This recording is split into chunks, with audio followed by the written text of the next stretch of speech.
Manny, our artist from Sydney. He's a manager, he's a producer, he runs the label DB Music, an OG Sydney artist, veteran of the game. Man, thanks for giving us your time on a Monday, man. Easy, man. Appreciate you, bro. Yes, we got a lot to cover. We got a bit of a history. We've been shooting videos for years. We've been working together back and forth. So I reckon, before we get started, we'll just mention we've got a week to go in our Hoodstarz competition. Anyone who's out there listening in, come drop your songs in. We've had 60 entries, 30K top prize, and a 12K worth of ETH to do whatever you want with. 20K second prize, 10K third. We got heaps of these things up for grabs. JM videos. So yeah, come haven't submitted, come submit a song. So now that's out of the way. Let's Manny, let's take it back to give us a little bit of an intro for those people who are unfamiliar and unaware of kind of who you are and what you're currently doing. Yeah, man. So I guess been in the music industry for like 2010. Obviously, being a musician in Australia is kind of like difficult, especially like the type of music that myself and the crew make. It's very international sounding, so it's a little bit difficult to kind of get the industry on board. And so basically, what happened is we kind of built a studio in Alexandria, which was an iconic spot, to say the least, where artists like Minor Crooks, B-Wise, Roy, um, Bless, Solo from Justice Crew, producer All-Star, Khaled, uh, Stereo slash Nick Martin, just the whole plethora of people got together because it wasn't really a business. It was more just like a spot that just kind of. It's funny how it started because myself and Khaled, we just got like a room in a studio which was in the same complex, Ralph Street, Alexandria. Shout out Ralph Street. Mm.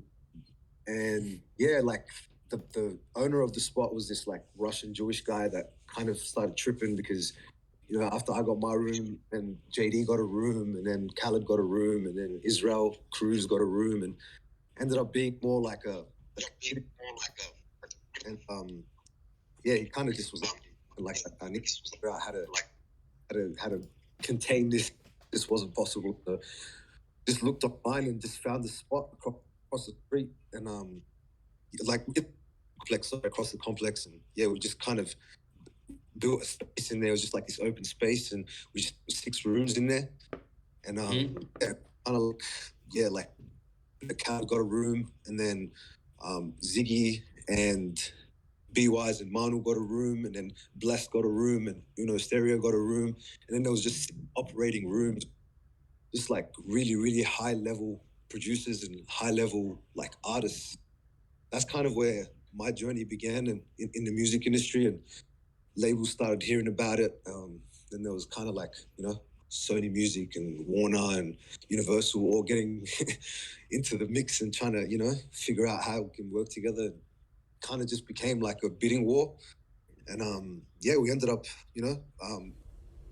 partnering up with Warner Music on the label side, and then BMG, the publishing.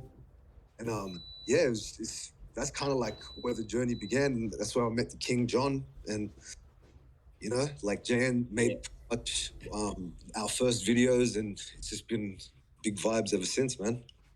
Man, I mean, the crazy thing is you were doing this in 2010. Like that's 12 years ago right now, Yeah. and me and you still didn't. We didn't meet until I think 2015. Yeah. So like I was fresh out of film school. We had recently met JD the week before. He was in Queensland. Me and my buddy Nick, we flew down to Sydney, and he introduced us to this whole scene of the DB Music Factory studio, the Alexandria spot that everyone was at, and then Manny was the first one to sort of take us in as like you were shooting I had done one video the night before, literally the week before with JD, and Manny was like, "You guys did this in like one afternoon. I'm booking you right now for this weekend. Let's get it going." And we went out that same night and started scouting, started shooting. But it was kind of seeing like Manny's vision and us kind of backing it with like our work ethic as well. We were so hungry at the time. We were so excited to see people that had the same like desire and push and like to pursue like their creative needs of they're in the studio round the clock working. They're hanging out, but they're hanging out doing work. They're not just sitting there kicking back and like chatting. They're making beats, they're writing songs. That's what was so inspiring for us, and we were kind of already naturally you know looking for something like this because we wanted to film, we wanted to edit, we wanted to make shit. And then it was perfect timing for us to meet so fresh out of film school, to just have so many of these like high caliber artists, as many mentioned them all before, all in one hub under one roof where we could walk down the hall and shake hands with B-Wise, Ziggy, Blessed, Manu, Manny, Leroy came in later on, and like Joy, and like even more that I just there's so many to name that just would even come and go out of that studio. That was really the birthplace for me. I think of Sydney's music scene from you guys, and I was still a latecomer 4 years in. So, anyone can go check the history and see the video we did, Dancing Manny. It still holds up. Yeah, it's definitely one of my favorite videos to put on and show. But it's come a long way from there. Like now, do you want to tell us about how it's kind of where you're at, how it's evolved with DB Music now, your current studio, and which sort of plan you're going on when it comes to you're managing artists, you still got music on the go. Yeah, fill us in with how you're juggling sort of running your label, but also your artists underneath you and your own artistry. Yeah, man. So, yeah, we're all the way in now. Like, I guess, with like I said, we partnered with Warner, who was a man named Nico. So we put on like a listening party slash showcase slash, I don't know what you'd call it, but like we just put like all 6 rooms. We kind of figured a way to synchronize all the rooms with audio, and like they were all playing the same thing, and we just showcased music, Joy's music, Ampharos, just like pretty much all blessed. Yeah, just like maybe like 6 or 7 artists just put on, I guess, like a showcase, more just a listening session slash.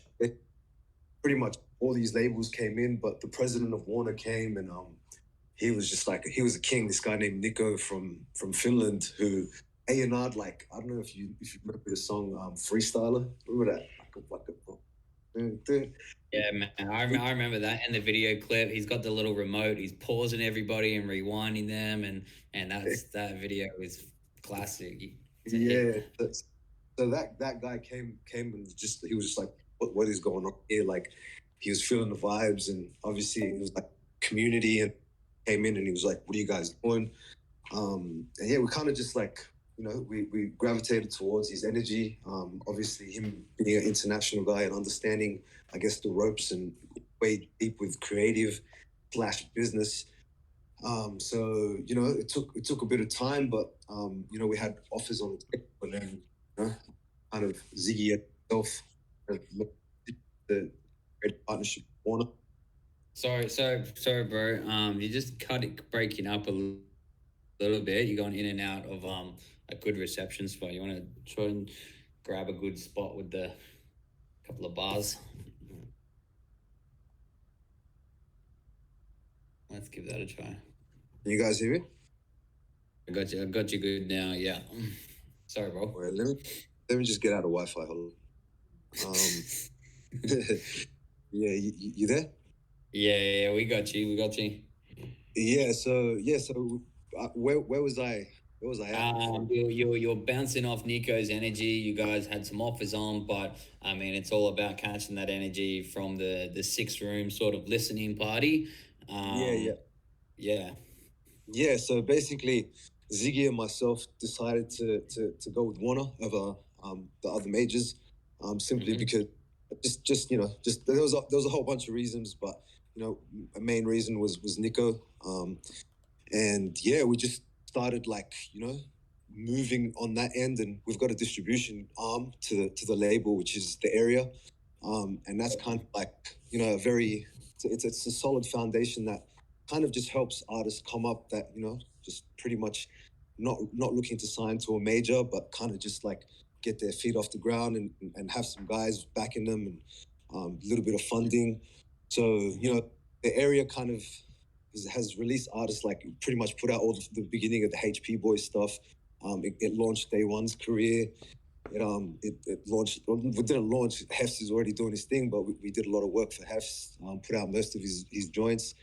Like yeah, like that was kind of the area side, and it's still going with artists like JC, Blue Boy, Hooks. Like that's it's like a beautiful little like foundation that's been built to kind of help artists come up, and then obviously with the DB side, that's kind of like the I guess like bigger kind of deals and more just like putting a lot of emphasis on creative and helping from from linking with producers and linking with creatives like yourself and all that stuff. And obviously, we've done a lot of work together on the DB side. That's artists like Kedis, Pre the Kid, Mason Dane. I guess A1. kind of like the next. Yeah, like all of those guys like coming out of the area sort of foundation like platform, like is DB is essentially like the next step they take when kind of they've got a taste for it, they've kind of proven themselves with the numbers in the music, and you kind of have that next platform instead of kind of letting them like obviously they can still make their own decisions, but you're presenting them with the next sort of platform in house through to the DB music with those bigger link ups, obviously with Warner, instead of sort of bringing them on in the area and then they kind of just get snapped up by like Sony or BMG or someone else outside of that. You kind of provide that stepping stone of gradual support as they grow as like an artist, but also their music and fan base and numbers and things like that, right? 100%, man. Like it's the I guess like the main objective or the purpose or the mission behind DB is to build a bridge between the States, the UK, like all the prominent European companies, well, just the world in general.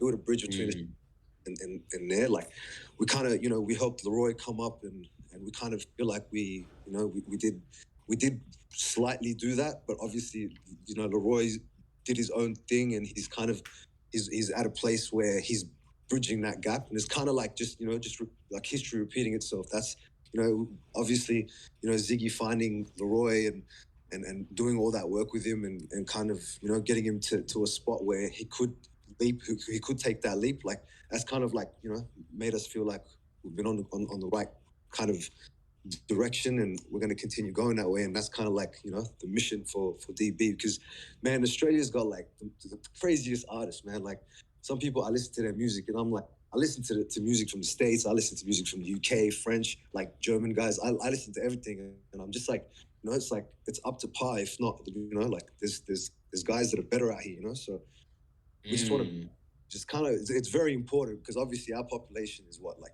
25 million or whatever, and then you go to the States, it's 350. You go to like Europe, every country's got like between 50 and 100 million. So it's very important that the artist gets recognition outside of Australia. So that's kind of it's a very big part of DB, and we're flying overseas, very kind of just we've got pretty solid foundation built over there, obviously from trips that we've already taken, but COVID kind of slowed everything down. So just going to go back out there, reconnect. I'm a face-to-face guy, like kind of feel like you need to be in front of the people over there to kind of help them understand and play the music to them firsthand and stuff. So if you go DB, like if you listen to the artists there, very international sounding artists. So yeah, Yes, yeah. obviously everyone's got international sound, but it's just more like leaning towards like certain like a certain genre that kind of fits outside of Australia, if that makes sense. Yeah, for sure. Like, I mean, Australia is such a, we have the worldly sound with our multiculturalism of so many different cultures, especially in Sydney in one hub. And I feel like, yeah, that's what's going to be our advantage once we finally, build that bridge to these other countries, to have that networking system to be able to plug and push successfully in those other places to get us those numbers. And that's what will really fast track Australia's career, and we're seeing that right now. I mean, the internet is definitely helping us bridge those gaps of distances by meeting people through Instagram, Twitch. Touching on the Mason Dane story with him and T-Pain, and that's and that's kind of really been getting the best case scenario. He flew over and he got to jump on his Twitch channel and all of that. And I mean, again, that's just proving your guys' system of finding talent, running them through the area, being around the right people, and using you guys as soundboards and under your direction to write and make music. And now it's attracted one of the biggest artists of our time for one of your guys' artists, Mason Dane. Like, again, after the Leroy story, and he's broke out onto a world stage making music with the biggest people. Number one song for so long with Justin Bieber. It's like you guys did really, you launched that career, and it's happening again and again. We just kind of need to keep repeating ourselves with that formula, and it's only going to matter of time till it catches on again with a year from now with another one of your artists. So you guys are finding the talent in Australia and putting them on. So it's exciting to be a part of. From me as the video director coming in, and when you're playing music to me of going, okay, here's some of these songs, like I'm blown away by the level of artistry that you guys are putting forward, and this is all the release sort of stuff. I know it's coming, and so it's always exciting to we're living in 6 months from now or a year from now. It's just a matter of time before Australia really starts receiving that recognition it deserves. And it's been a long time coming, 12 years for you in the game. One massive star has come out of the area, and then there's plenty more on the rise. Day One's got a huge career. Mason Dane's taking off. Creed the Kid, all of these guys, and then all of these newcomers as well. We got the Cahooks, we got Stu, we got a bunch of always new entries on the scene. It's crazy, and once everybody is kind of supporting each other, and see it as healthy competition, not the opposition, that's when Australia is gonna really be on. Yeah, 100%. And that's what it should be about. It should be about support, and like that's pretty much the reason why a lot of happening out of that studio in Alexandria is because rather than looking at it like we're against each other, it was kind of like working as a team, and together you can always find like amazing ways to collaborate and then just take things to another level. Like those guys giving each other plugins, those guys like writing for each other, those guys like going, oh, like like literally like in a song, like you could change one little thing and that becomes the reason why the song's a hit. You know what I mean? Like if you look at Mask Wolf's like success with the astronaut song, like if he didn't take out the beat in that just literally like he didn't take out the beat, I don't know, it would have been a smash. But like him taking out the beat and coming back in like that made it a hit song. You know what I mean? Like it's very, very minuscule things that it's kind of like I've been watching the NBA. It's like it's like 1 point here, 1 point there makes the biggest difference. It's kind of like the same thing. I don't know if that analogy was retarded, but yeah. Yeah. Yeah, you're still winning, and winning that match has a long lasting effect. If you won by 1 point by just changing a lyric or a beat, you still won, and then that can, that momentum is a snowball effect. Exactly. Yeah, gains the traction. Yeah, and that's kind of like, obviously with the TikTok world that we're living with, like social media blasting things out, it's kind of like just very, very small details that draw people Mm. or make them want to do a video to it, or like, just these little things, you know what I mean? Like it's kind of like it's not so much about music anymore. Obviously the track has to be dope, but at the same time kind of has to have like a catch or like a hook line or something that makes people grasp onto it, you know what I mean? Some of these tracks that like catch on like the TikTok videos or like the reels. It's like 6 seconds of the song, and the song sometimes doesn't even sound. The rest of it doesn't even sound like that 6 second grab, and but it'll be having a million plays and views and be getting all these numbers just from that 6 second viral moment, and people will know the song when it comes on, but they might only know it from that 6 seconds. So there's definitely so many more avenues that, yeah, potential for songs for people to gravitate to. If it's not the music, if it's, yeah, like you said, the grab, that just brings some sort of vibe or energy that you can relate to you know Like good example is that Jack Harlow joint. Like, he put that up on TikTok or whatever, and mm, like whatever, like 2 or 3 days, like literally the whole world was waiting for that song. You know what I mean? Like, and it's like yeah, he killed it, but at the same time, it's that sample. You know what I mean? That sample that he used, very very clever, and it yeah. got like a whole bunch of attention, and now it's like whatever it is, it's like been out for a week or two. It's almost got like 150 million streams. You know what I mean? So and like that doesn't happen without TikTok. It doesn't. You know what I mean? Like it's like very very hard. Like playlists can get you so far, but it's got it. You got to. Yeah, the numbers on TikTok, yeah, it's got the biggest audience. It's bigger than Instagram now, bigger than Instagram, Facebook, all of that. Like there are so many people, and they're so active on there too. Like it moves so fast of like the shit that people are doing. Like the trends come and go like so quick. Like there's new trends popping up every day. For that hook though, like, how do you even go about like purchasing? Like obviously he would have a big team, and it's not Jack, like, just jumping out messaging these things, but like, is that a process? Like as a producer, like you would know this for some of your guys, if you were reaching out to get some sort of, hook like that, like what is the process to kind of grab something well known like that, and then rerun it? Most of the time, it's kind of it depends on, I guess, like obviously a publishing side is a label, so publishers and labels are different entities and they do different things. And a publisher is normally the person that you'd have to reach out to and say, hey, like, like say Fergie in that instance, like I don't know who she signed to publishing wise, but they would have to reach out and be like, hey, like you want to use this, and then I guess on the label side, like they probably would have had to as well, if they wanted to take like it's very deep in regards to like masters and publishing splits and all that, but it's just more Mm-hmm. clearing it with whoever the writers are. If the writers Mm-hmm. are to just to put you on the song or to put the hook on the song or use this for you to use the sample or whatever, then yeah, it's like go hard, like just and it's becoming a lot easier because I mean, Fergie's making a lot of money off that song right now if they've got the right kind of splits, like just about an agreement to, okay, we want this split because obviously that's making the song this big. So, we deserve. Mm-hmm.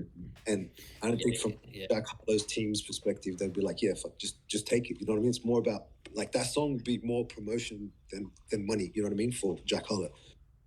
Mm-hmm. Mm-hmm. Yeah, exactly. Yeah, it's bringing it back in the light. That old song, whatever it was, is, I can't remember the name of it right now, but I definitely know the hook. But like that's probably even getting a million more plays just by people going back and looking at it, going, let's listen to that song again for the original, where they got the sample from. 100%, man. So let's talk about, we just, you've been running your label, you're building, you've built pretty much the foundation of Sydney music. You're working on doing that again with the next sort of generation of artists, and getting it ready.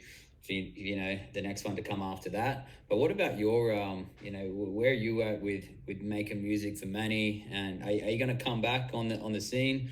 I know we've done some things in the past. So do you want to just shine some light on your sort of full circle as artist to producer to manager, and then sort of coming back into the artist world, and how it's going to be different the second time around, or coming back into the spotlight? Yeah, for sure, man. I appreciate that. I think I didn't build the Sydney music scene. I feel like I was, Yeah, I was, I was that's me pumping the tires up. yeah. No, I feel like I was a part of it, and it was a blessing. But yeah, in regards to like my artistry, like once an artist, always an artist. It's like kind of like you can't like you're obsessed with videos, and that's why I love working with you. Like every single time that we get in and create a piece, like you're so immersed in it, and like it's because you love it, right? So it kind of comes back the same way, like full circle around, like with the artistry for me.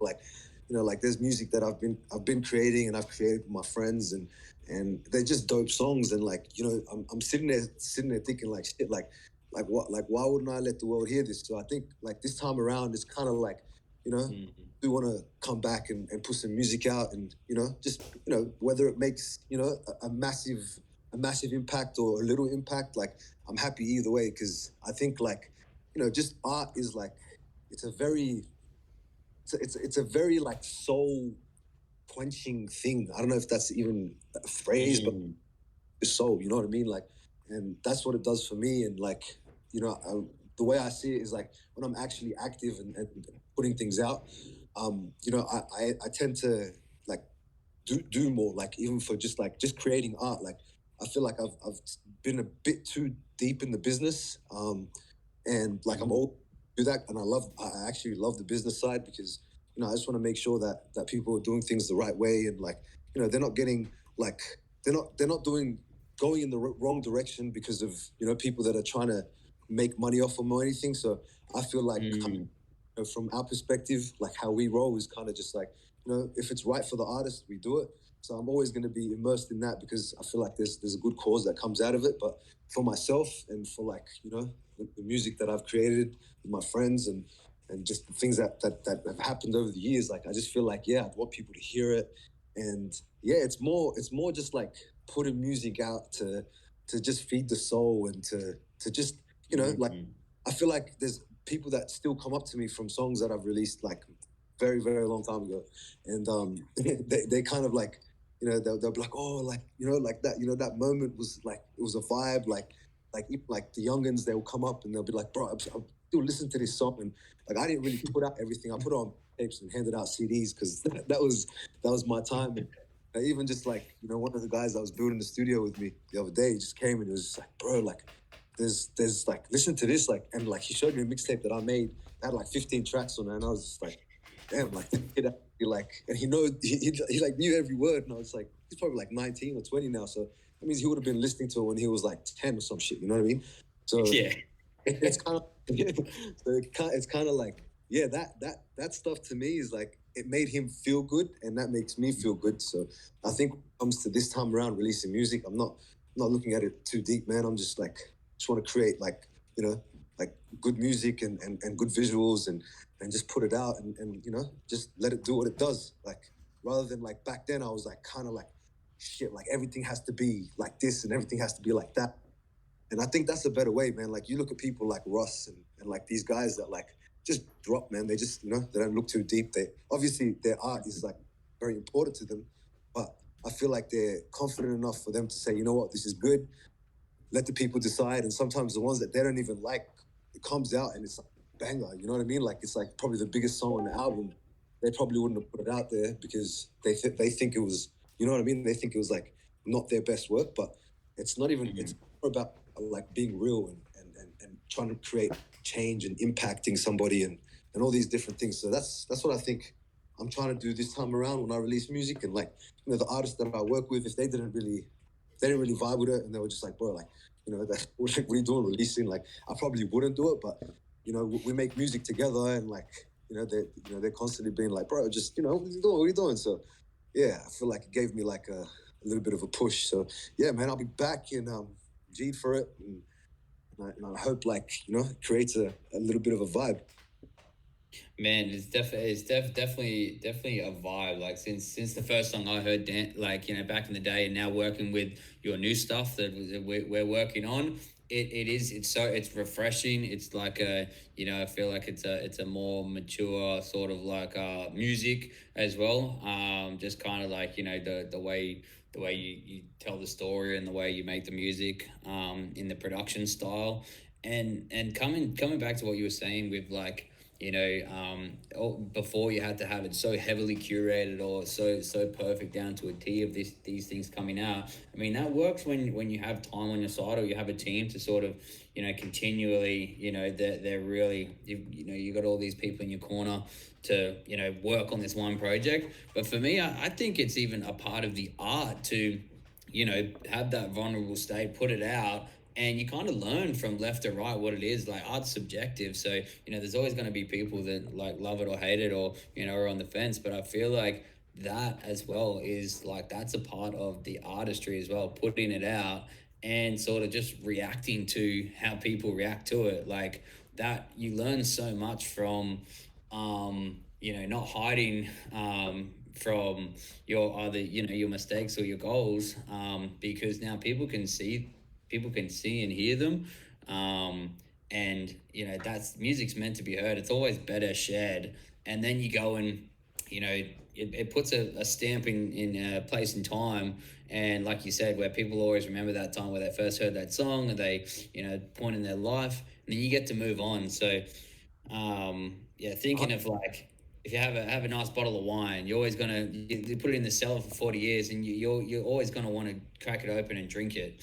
So like these songs have been holding on to. They've aged well. Put them out and let people enjoy them, and then make the next bottle, make the next hit, make the next track. And, I think like a really dope example is we can go way back as well to like like Soldier Boy, like the song that like really cracked it, and like it's still a massive hit, was a school project that like he wasn't really gonna put out. You know what I mean? Like you know what song I'm talking about, right? Soldier Boy, tell him. Yeah, the fucking big hit. Yeah. So like yeah. So basically, like that was a school project, and he wasn't really gonna put it out, and everyone was just like, put it out, put it out. He put it out, and like Huge. it created his career. Like, and I agree. Like a lot of Australian artists, they're too like particular. They're too like pedantic their work, and it's kind of like it's not very good, because I agree with what you said, man. It's kind of like put it out, let the people decide. Like if you're deciding, like you've created this, heard it like 100 times.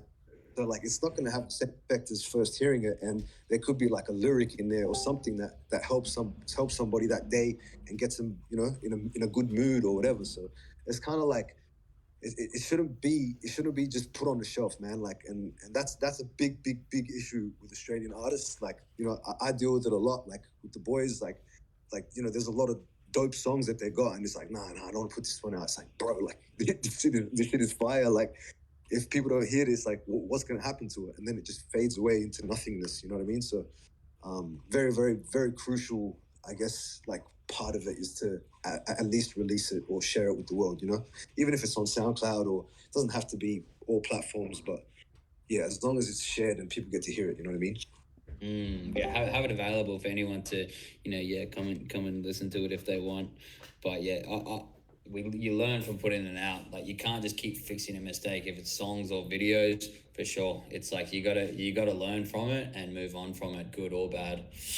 Yeah, sometimes you fix something that would have made you like made the song or made whatever like a hit. Like you go too deep into it and you just go like most of the time, like you listen to certain lyrics, like even with Drake, like I know he's like an example that everybody uses, but there's stuff that he puts in there that like most artists would listen to and be like, shit, I would have taken that shit out. Like, you know what I mean? I would have changed that, and that's what makes it like a vibe. You know what I mean? So, like going too deep, thinking too much is not very good for the art, man. Sometimes sometimes it's not. But that's what makes it art. Like, there's no right, there's no wrong. For sure. Now coming back to like the foundation you're building with DB music in the area, and creating this platform for young and emerging artists. You're doing a lot of work as well with doing these like community give back sort. I don't know if they're programs or anything, but you're doing some great stuff going out to these high schools out in like Sydney West, taking the guys out to do these little lunchtime shows and things like that. What else like do you see in the coming years progressing on that with DB Music and like for the bigger picture? What do you guys want to grow kind of this label and things too? What do you have in the cards?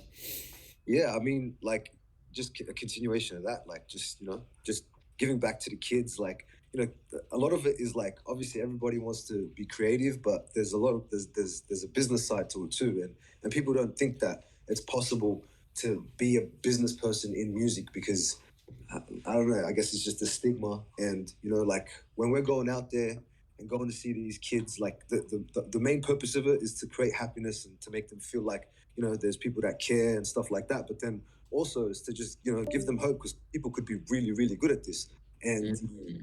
need the Dr. Dre's and the Russell Simmons and you need those guys to have the culture. You know what I mean? So like Mm-hmm. going out, giving them a little talk, like whether it's a performance from the artists or Ziggy or myself, we go out and we just like talk to the kids that you can tell are very engaged in the music industry and like just listening to music and obsessed with it. You kind of you just give them that little bit of a push and just like some knowledge and kind of just tell them like like this is possible, like we are growing. Yeah, you might not like it's taken us a long time to even get into like making this a proper career. So I think like we're definitely looking to create, I guess, more opportunities like that where we're able to go out and it's crazy because the schools are very receptive to it. Like every time we go out, like they'll send us an email saying the kids are like so happy and like there's been like you can feel the inspiration running through the school and like obviously there's people like Day One and people like Mason and people like Creed like that kind of if they go there they're like people that they listen to, so they're like it's like they're a lot more inclined to vibe out and be like yo like this is like I know this guy's song, and then it kind of creates a real life situation for them to like look at and be like, yo, like this is somebody that I listened to. They came to my school, Mm-hmm. and gives them that like a little bit of a push for them to look at whatever industry, whether it's music, whatever like creative industries in Australia need. They need that. They need people to see real life, I guess like situate like real life stories that are happening and success stories that are kind of like immersing in front of them. Do you know what I mean? Yeah, that it's in arm's reach, that it's not just, this is achievable and these guys here in front of me are doing it. And, not so long ago they were in a school just like me. These guys are young and they're out, with a good work ethic and their vision is strong and they're kind of proving it to them to say, I'm doing this, I'm following my dreams.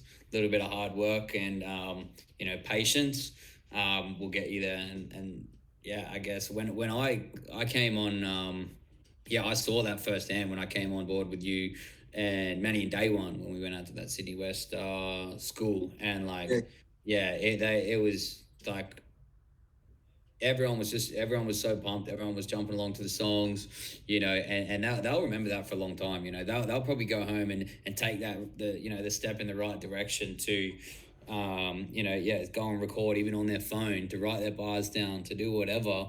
And then, now they're finding a way out of, whatever, an outlet, a creative outlet where, before they would have just been like, oh, my friends are just making fun of me, or, it's, I can't make a living off music. But, yeah, when you finally see someone not on a screen in real life out here doing it, yeah, it changes your whole perspective. yeah, they're from the same city as you, or they're from the same, I guess, like same like class as you, or whatever it is. Like it gives them Yeah, hope. That's a yeah, very big part of our mission, and relatable. just it's to inspire and to create, like to help build the culture. You know what I mean? Like it's a lot of it is about the culture. Obviously, take step by step, but yeah, it's a lot about the culture and kids are the future. So it's a very very good way of doing it, man. Mm. What's your thoughts on this the new cater joint, the new radio thing? What I seen Zig on there, but what sort of how did that come about? Like that's been a long time coming, especially yeah, with the heavy rap scene in Sydney. What sort of hand did you play in that, and how long was that brewing for? Do you know? It's been brewing for a while. To be honest, like when the Edge first came out, it was kind of like it was marketed as hip hop R&B radio station. Um, Mm, didn't really. It kind of went into this kind of pop slash rap slash.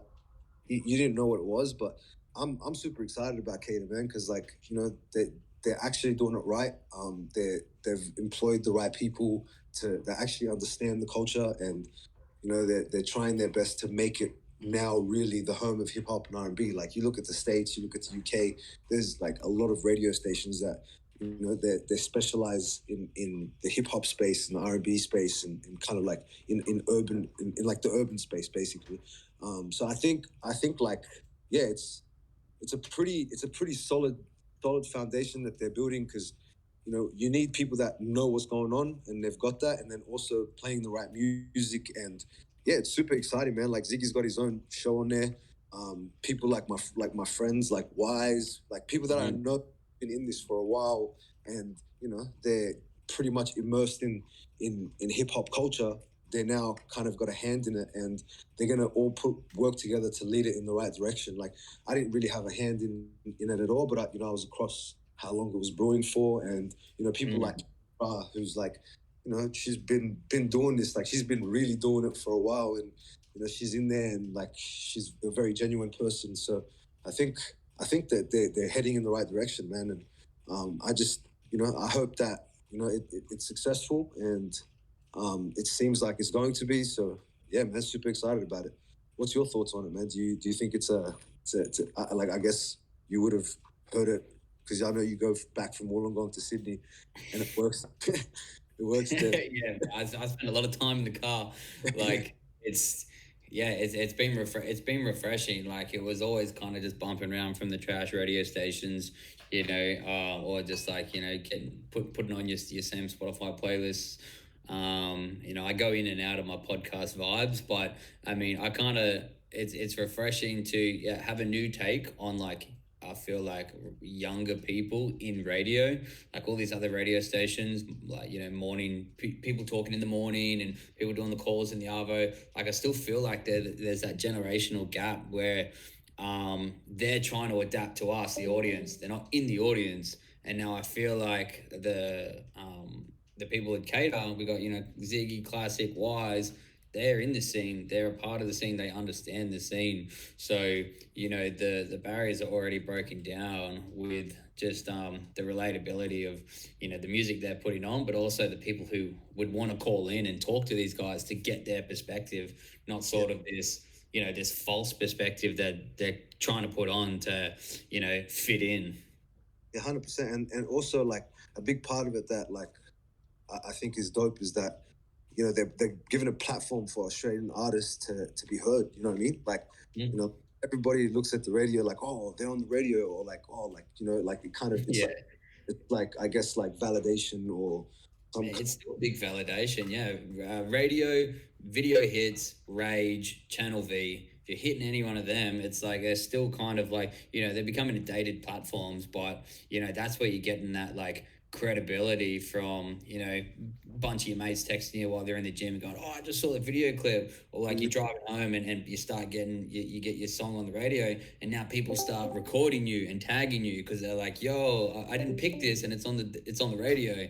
Like it just feels so much more natural, and you kind of get that sense of a strong achievement when it naturally comes on these bigger platforms, or even just older platforms, reaching out to audiences that normally wouldn't listen to you. That's what I feel like. It opens your artistry out to audiences that wouldn't know, that haven't been looking for you. I feel like that's why they're still so effective, because in these in the gym and in the car, if you're listening to the radio or you're watching these TVs, well, you don't have the remote in your hand to be able to pick and choose it, and that's where people stumble across your art. And then when they see it in these different mediums and go, okay, that was okay, and then they go home and hopefully search you and add you to their own playlist or whatever else. 100%, man. And that's a big part of it that I think is super dope, man. Like, so kudos to them, and I hope they keep doing what they're doing, and I hope they kill it because, yeah, like we just need to build the culture, and that's a big part of it. You know what I mean? Like radio stations, TV, and people in the industry, people like yourself, creatives, just everybody together. Like we need to come together as one to create a culture, or there's not a culture. So, anything that helps is a vibe, man. And there's dope artists for them to be, I guess, like putting on as well. So it's a great Aussie music right now, man. So, man, who have you got? Like, give us a little inside scoop. Who are you outside of your go tos in your DB? Who are you listening to, and who's in your like in your playlist or whatever? Who you're listening to music to outside of your own artists? Like, who are you keeping an eye on? There's like coming up in the Aussie scene. Um, like I've been bumping Cahooks and stuff, man. I really like it. Larissa Lambert, like I reckon she's super dope, man. Like, yeah, she's a superstar in the making. Who else, man? Yeah, those two. I mean, I start. Yeah, I've been seeing Cahooks pop up for a bit, but I hadn't kind of gone out like listened to like a full track or anything. And then just recently, when I was flying back from Queensland, I jumped on. I think it was like Gentleman or something like that, or Yeah. yeah, and I was hooked. It was killer. So Yeah. So a kid named G Plug who's super dope. Like he hasn't really released much music, but yeah, I've been listening to his stuff. And yeah, like even like Babyface Mel, like I've been listening to his stuff. I really reckon he's super cool. But yeah, that's kind of what I can think of right now. Man, you just named like four of the biggest hitters coming out. Cahooks, Babyface Mel, Larissa Lambert. Yeah, no, they if you haven't heard of them, I definitely have heard of them. Can't name some of their songs, but I've been seeing, they're all around the right people. We're all bouncing around back and forth, working with and stuff like that. So, yeah, it's only a matter of time again when our community blows up that these guys are put on a world stage. But yeah, let's don't keep you for too much longer, man. I want to just kind of like it's been super inspiring hearing your story. You've got so many different perspectives as a artist, manager, businessman, and things like that. What would you like? What's a piece of advice to not only the artists, but yeah, people who are looking to get into the music industry to find their role, is if it's a manager or things like that. What's a piece of advice just to sort of into the industry, stick to it? I guess for an artist, what I would say is just stay true to yourself, man. Like be who you are and just articulate that, and everything will kind of prosper from there. Because it's too hard trying to put on, and it's like now everything is super authentic. Like it's easy to be authentic. It's easy to be real, and really love like music. Really love what you do, and it will kind of it will happen because if you're putting on something like too hard to keep it up, you know what I mean? And then you're gonna just burn yourself out. And I guess like business perspective, like yeah, man, like you really, really have to love music, and really have to want to help these people, like these musicians and these creatives come up. Like you really need to, because it is a very, very hard. It's a very hard job. At the same time, it's very rewarding. It's like building a house is pretty tangible, but so is this. Like you can see the success. With Mason like 4 or 5 months ago, like we were just sitting there going, what is happening? Like the music's so fire, but it's not getting the recognition at once. And then one little moment just prospered everything to a whole nother level. Now he's on a very, very good trajectory. So yeah, I think it's about main thing is really, really want to do it and really love it.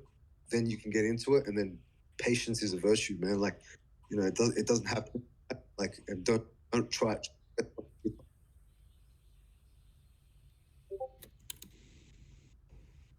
Well, you just broke up. What was that last bit? Don't try what? Yeah, like I was just trying to say, like you have to be patient. don't give up. You know what I mean? Like it Yeah. takes one moment. You know. Yeah. Patience and just keep working for you. Yeah, doesn't happen overnight, and keep taking the right steps in the right direction. Is that Hey? I think somebody's watching basketball or something. It might be my mic. My road's pretty noisy behind me, but I'm just gonna open it up and ask anybody who's listening here before we let Manny go, if you want to just come on and just ask him any sort of music related questions or anything you have. Just maybe say your name and then fire it away. Yo, what's going on? I'm 456 Paula. I got a question. Yeah, for sure, man. Yeah, so obviously, you've got quite an eye for talent. I'm sure you found a lot of people in the scene quite early. So I was just kind of wondering what's your kind of like checklist for finding artists? Because obviously you want someone that's original and authentic, but you also want someone that kind of fits the trend or at least is making the trend. So how do you find that kind of the balance between the two when looking for an artist that you feel has potential to be huge? I think like good question. I think it's just about like looking to not just like jumping on it straight away, but more just like waiting and seeing what they're doing. Like a lot of artists just put out one really dope thing, and then they just kind of pull back and they just wait. But like if you're able to like put out enough content for it to be like undeniable, and then kind of you can tell when somebody's got the work ethic. And like in this game, like people think that it's like you could just make a song like every 3 months, put out a song every 3 months or 4 months or 6 months, and it's cool. But yeah, one thing that I look for, like the first thing is work ethic. It's like authenticity. So yeah, that's kind of, I don't know, does that answer your question, bro? Yeah, for sure. I appreciate that a lot. OG, man, appreciate you, bro.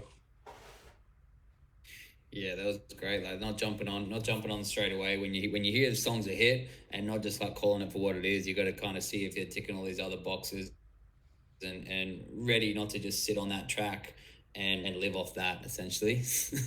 Because like like it's not easy to make a good song, but some people do happen to make good songs initially because you're excited about it. But if it's really your veins, man, you keep it going, and you make another one, and you make another one, and you make another one, and then like you don't have to showcase the whole song, but like even just send it out to the right people, send it out to people that you think like are going to lead you in the right direction. And just say, hey man, like this is a joint that I just made. And then bang, like if you do another one in a week, they listen to that one, oh, it's fire. And then they hear another one in a week and it's fire. It's like, oh shit, like we're onto something here. You know what I mean? So yeah. For sure. Mm-hmm. And I do have one more question as well, a bit more of a personal one, but where do you see the scene in 5-10 years, and where do you see yourself in the scene in like 5-10 years?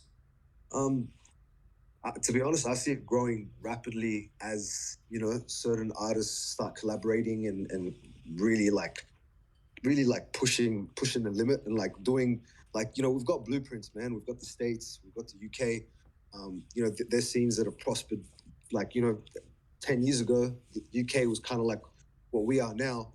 Now look at them. You know what I mean? Like there's a plethora of artists. They're all doing super dope shit, and like it's kind of like they have a standard to live by. You know what I mean? And I feel like that's what's going to happen. The music's going to get even better than it already is. And I see myself as somebody that's going to help direct people in the right way, and kind of just be a part of the journey, and just enjoy it, man. And just go to a, like 5 years ago, man, there was no way you could do an all Australian lineup and sell it out. Like now it's happening over and over and over again. So it's already headed in the right direction. I think there's going to be a lot more of those. I think there's going to be people that kind of, come together and do dope shit, like not just music, like, kind of like events and like community-based things and stuff like that. And, I really like seeing the youngins come up and feel like they have a place and a home. So I'm just gonna do my best to help, I guess, like foster that. You know what I mean? So yeah. Yeah, for sure. I appreciate that, bro. Power to you. Proud of you too, brother. Hey man, well that's yeah, that was all like super inspiring. Yeah, really looking forward to getting our our track and our music motion picture out onto the screens for everybody. It's coming out the next couple of weeks. It's the song called Complications by Manny, video directed by JAEN. We shot that a couple of weeks ago, so yeah, Just we're super. should do it first, bro. I reckon. Oh yeah, shit. I always get them mixed up. Do it's coming out first. Yeah. Yeah. Shit. Now, But hey, we got a couple of movies there. We got two in the vault, and we got another one coming. So yeah, it's you're true to your word. You lead by example as well. It's like you do everything you teach to these guys. You're doing it the same thing. It's like you're putting yourself on the line. Your work ethic is through the roof, and it's a testament to you as an artist and a mentor as well to these guys of the level of artistry they're coming out, the level of respect they have for the fans and the industry. I really feel like you can tell when artists have spent some time around you guys, and the way they carry themselves different in not only in a business way but in the right situations. It goes a long way to help prosper the industry and sort of change the rep of what the music industry does have, which is it's refreshing and inspiring. I appreciate that. I appreciate the kind words, bro. And I think, yeah, like, for you touched on something good that I just I pass on to player. What was sorry, player 4, 4, 5, 6 was it? Oh, yeah, player 4, 5, 6 baller. My bad. Is yeah, Yeah. man. Just fans one fan, 3 fan, 5 fans, 100,000 fans. It doesn't matter, man. Like at the end of the day, if you're able to reach out and send some love and let them know that that you can see them kind of supporting or build the support. Very important thing, man. Like when I'm looking for an artist, like you can tell who's humble and who cares about their supporters, and you can tell who's kind of just like doing it for themselves and just wanting to get clout but not paying it back. You know what I mean? So it's a good thing that you touched on, John, man, because yeah, that's very, very important. Oh yeah. All right, man. We'll leave it there. Thanks so much for your time on a Monday night. We'll keep an eye out on our announcements in the Hoodstarz Discord for these movies to drop in the coming weeks. Manny, appreciate your time. Thanks so much, bro. The other thing, man, is I appreciate what you guys are doing, supporting the industry the way you're supporting it. It's refreshing, like you say, and keep it up, man. Hoodstarz all day, baby. Let's go. Let's go. So, all right, Appreciate thanks, it, bro. Catch thanks, you. appreciate you. Cheers, bro. Peace. Yeah.